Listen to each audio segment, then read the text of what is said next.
Hello and welcome to Quick Charge by Electrek, keeping you in the fast track with daily EV and green energy news. I'm Mikey G, and it's Tuesday, April 6th. A small new virtual power plant project by Swell Energy has been approved in Queens, New York, and it's going to be powered by Tesla Powerwall. Swell Energy is a longtime Tesla installation partner for Powerwall, and they've already had several virtual power plant projects with Tesla ongoing. It's a win-win situation where customers get cheaper home energy storage, and the electric utility gets cheap energy storage to help manage the grid.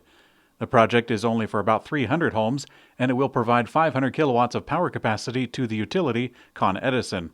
But it could be enough for them to avoid spending a lot of money on upgrading the local power grid. Tesla is introducing a new 50% discount for supercharging during the nighttime at Supercharger stations in metro areas around California. Last year, Tesla started testing temporary supercharger discounts in California. During off-peak hours, Tesla was charging 9 cents per kilowatt hour, a significant discount of less than a third off the regular price.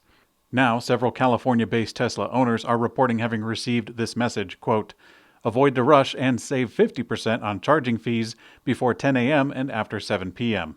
at all superchargers in California's major metro areas." The focus on urban supercharger stations appears to aim to incentivize Tesla owners who regularly use supercharging as their main way of charging, mainly for apartment dwellers who might have difficulty getting home charging set up, or to charge at night in order to reduce daytime usage and wait hours. General Motors today announced that it will build a new Chevrolet Silverado electric pickup alongside the Hummer EV at the new Factory Zero in Michigan. Last year, GM announced that the Detroit Hamtramck Assembly Center will be the new site of a factory to produce only electric vehicles, such as the new GMC Hummer EV. Now, General Motors said during the announcement, quote, "Chevrolet BET truck will be the brand's first electric full-sized pickup, offering over 400 miles of range on a single charge."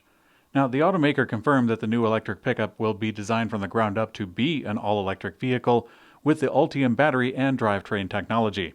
Despite the announcement today, GM is not unveiling a concept for the new pickup truck, even though they teased a prototype late last year.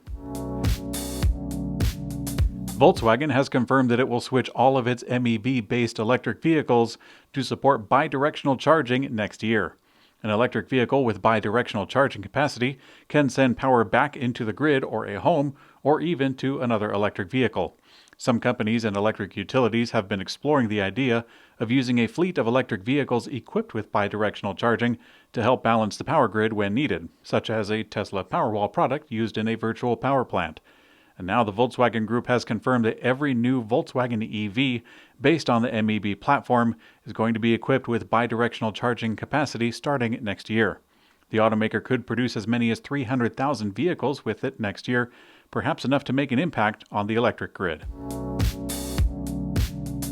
The U.S. federal government is currently looking into a ramp-up of investments in electrification as part of a massive infrastructure bill.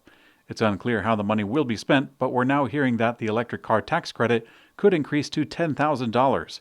Last week, the Biden administration released an outline of its infrastructure plan, and the administration confirmed that they're planning to reform the EV incentive program.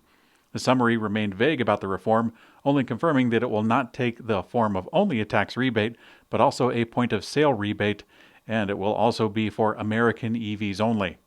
And now, a Wedbush analyst, Dan Ives, one of the top-rated analysts that follows the electric market, says that the rumor in Washington is that the new incentive will be $10,000. If that turns out to be true, it's likely a great accelerated rate of sales for electric vehicles in the U.S. from the U.S.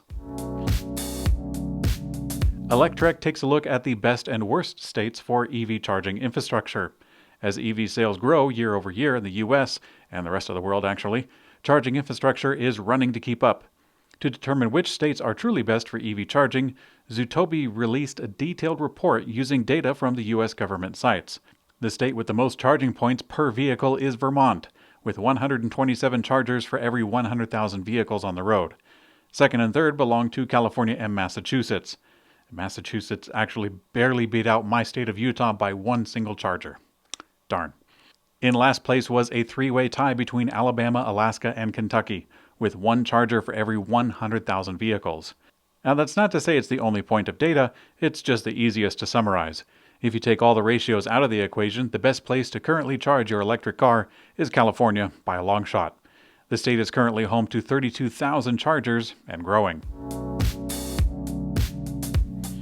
And in Electrek's Green Energy Brief, according to data released yesterday by the International Renewable Energy Agency, the world added more than 260 gigawatts of renewable energy capacity in 2020. That's compared to the 176 gigawatts in 2019. The agency's press release says that, quote, renewables' rising share of the total is partly attributed to net decommissioning of fossil fuel power generation in Europe, North America, and for the first time across Eurasia.